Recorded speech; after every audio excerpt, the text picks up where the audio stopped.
قرآن کریم کے حفظ پر ایک بات سناتا ہوں پھر آگے چلتا ہوں۔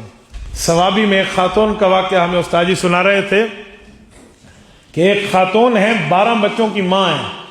اس کے خاوند نے اسے کہا کہ میں چاہتا ہوں میں دوسری شادی کر لوں۔ خاتون نے پوچھا وجہ؟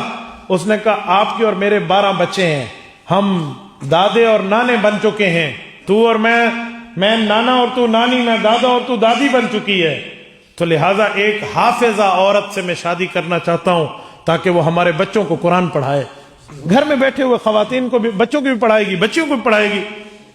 تو اس خاتون نے کہا ٹھیک ہے، آپ مجھ سے مشورہ کیا ہے، اچھا کیا ہے، کچھ عرصہ صبر کر لو، 1 سال تک میں بھی ڈھونڈتی ہوں، تم بھی ڈھونڈو۔ اس نے کہا جی ٹھیک ہے۔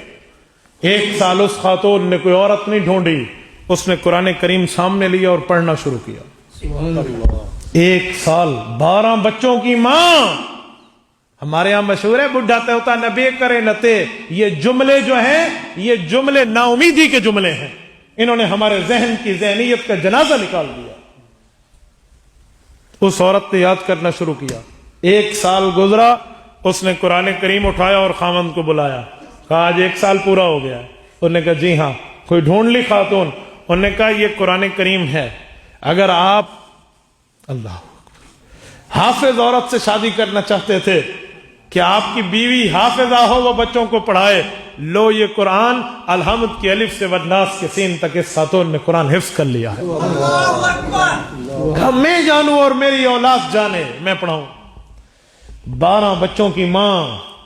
میرے دوستو مشکل، میں ڈیرہ اسماعیل خان کی بات کرتا ہوں، باہر کی بات، چلو یہ ثوابی کی بات ہے نا، میں ڈی اے خان سٹی کی بات کرتا ہوں، یہ بھی 10-12 بچوں کی ماں ہے، ہماری راجپوت فیملی میں سے ہے، ان کی اماں جان ہے ہمارے شاگردوں کی۔